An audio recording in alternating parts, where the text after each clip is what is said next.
നമസ്കാരം, ഞാൻ അശോകൻ. എല്ലാവർക്കും എൻ്റെ പട്ടണക്കാട്ടേക്ക് വീണ്ടും സ്വാഗതം. ഇന്ന് ഞാൻ ചെയ്യാൻ പോകുന്നത് ഒരു ചെറിയ ഐറ്റമാണ്. എളുപ്പം ചെയ്യാവുന്ന ഒരു അച്ചാർ. അതായത് ബിരിയാണിക്കും ഫ്രൈഡ് റൈസിനൊക്കെ കൂട്ടി കഴിക്കാവുന്ന ഒരു അച്ചാർ. അപ്പോൾ ഈന്തപ്പഴവും ചെറുനാരങ്ങയും വെച്ചിട്ട് ചെയ്യുന്ന ഒരു അച്ചാറാണ്. അപ്പോൾ ഇതുവരെ എൻ്റെ വീഡിയോ കണ്ടിട്ട് എന്നോട് സഹകരിച്ചിട്ടുള്ള, ലൈക്ക് ചെയ്യുകയും ഷെയർ ചെയ്യുകയും ഒക്കെ ചെയ്തിട്ടുള്ള എല്ലാവർക്കും ഒരിക്കൽ കൂടി നന്ദി പറഞ്ഞുകൊണ്ട് നമുക്ക് തുടങ്ങാം. നമുക്ക് ആവശ്യമായ സാധനങ്ങൾ എടുക്കുകയാണ്.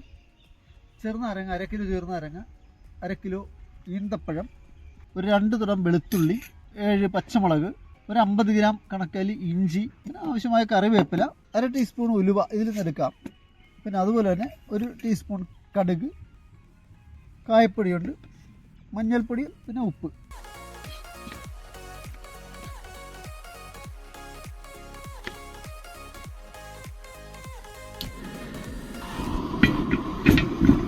അച്ചാറിന് ആവശ്യമായ നല്ലെണ്ണ ഒഴിക്കണം. നല്ലെണ്ണയാണ് അച്ചാറിന് നല്ലത്. കാര്യം കൂടുതൽ സമയം ലാസ്റ്റ് ചെയ്യാൻ നല്ലെണ്ണയാണ് നല്ലത്. നമുക്കൊരു 1.5 സ്പൂൺ കടുകിടാം. ഒരു 7 പച്ചമുളക് അരിഞ്ഞുകൊണ്ട്, ചെറുതായിട്ട് അരിഞ്ഞുകൊണ്ട് അതിട്ട് കൊടുക്കുകയാണ്. ഒരു 50 ഗ്രാമോളം ഇഞ്ചി അരിഞ്ഞുകൊണ്ട്, ഒരു 2 കുടം വെളുത്തുള്ളി അരിഞ്ഞതാണ് അതിടുകയാണ്. കുറച്ച് കറിവേപ്പില ചേർക്കുകയാണ്. അച്ചാറിന് ആവശ്യമായി ഈന്തപ്പഴം ചേർത്ത് കൊടുക്കുകയാണ്. 1 കിലോ ആണ് ഈന്തപ്പഴം, അത് ഞാൻ ഇവിടെ ചേർത്ത് കൊടുക്കുകയാണ്. അത് ഒന്ന് വാടി വന്നിട്ട് വേണം അടുത്ത സാധനം ഇട്ട് കൊടുക്കുക. നാരങ്ങ ഇട്ട് കൊടുക്കുകയാണ്. കുറച്ച് ഉപ്പ് ചേർത്ത് കൊടുക്കുകയാണ്. വിനാഗിരി ഒഴിക്കുകയാണ്.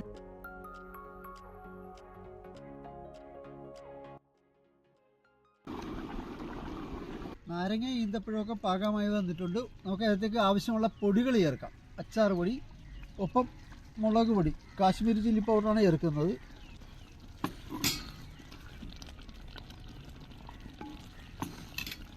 നല്ല കളറൊക്കെ കിട്ടും. അച്ചാറിൻ്റെ മണമൊക്കെ ഓൾറെഡി ഓക്കെയാണ്, വന്നു കഴിഞ്ഞ് നല്ലപോലെ മണം വന്നിട്ടുണ്ട്. ഇത് കുറേ നാളുകൾ ഇരിക്കുന്ന ഒരു അച്ചാറാണിത്. ഒരു വാട്ടർ കണ്ടൻ്റ് എല്ലാം നമ്മൾ വറ്റിച്ച് കളഞ്ഞിട്ട് ചെയ്യുന്ന സാധനമാണ്. അപ്പോൾ അങ്ങനെ ഞാൻ അച്ചാർ ചെയ്യുമ്പോൾ അങ്ങനെ ചെയ്യുള്ളൂ. വാട്ടർ കണ്ടൻ്റ് എല്ലാം പോയിട്ട് നമുക്ക് കൂടുതൽ ദിവസങ്ങൾ ഇരിക്കണം. കുറച്ച് കായപ്പൊടി കൂടി ഞാനിപ്പോൾ ചേർക്കാൻ പോകുന്നുണ്ട്. ഇതിലേക്ക് ആവശ്യമുള്ളതാണ്. അത് അവസാനം ചേർക്കുന്നതാണ്. ഓരോരുത്തരും ഓരോ സ്റ്റൈലാണ്. എൻ്റെ സ്റ്റൈലാണ് ഞാനിപ്പോൾ ചെയ്യുന്നത്.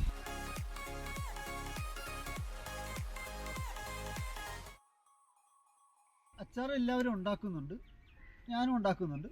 അപ്പോൾ ഞാൻ ഉണ്ടാക്കുന്ന അച്ചാറിൻ്റെ പ്രത്യേകത ഉള്ളത് ഏത് കാരണത്തിലാണെന്ന് പറഞ്ഞാൽ, നമ്മൾ വഴിയിൽ നിന്ന് വാങ്ങുന്ന അച്ചാർ, കുപ്പിയിലും പാക്കറ്റിലൊക്കെ വാങ്ങുന്ന അച്ചാർ നമ്മൾ കഴിച്ചിട്ട് എന്തെങ്കിലുമൊക്കെ ബുദ്ധിമുട്ടുണ്ടാകും കുട്ടികൾക്കും, നമ്മുടെ മുതിർന്നവർക്കും, നമ്മുടെ വീട്ടുകാർക്കും. അപ്പോൾ അതിൽ നിന്ന് വ്യത്യസ്തമായിട്ട് നമുക്ക് വലിയ ബുദ്ധിമുട്ടില്ലാത്ത രീതിയിൽ നമ്മുടെ വീട്ടിലുള്ള ചെറിയ ഇൻഗ്രീഡിയൻസ് വെച്ചിട്ട് ചെയ്യാവുന്ന ഒരു അച്ചാറാണ് ഞാനിപ്പോൾ ചെയ്തിരിക്കുന്നത്. അതിന് വേണ്ടി മാത്രമാണ് ഞാൻ ഈ വീഡിയോ ചെയ്യുന്നത്.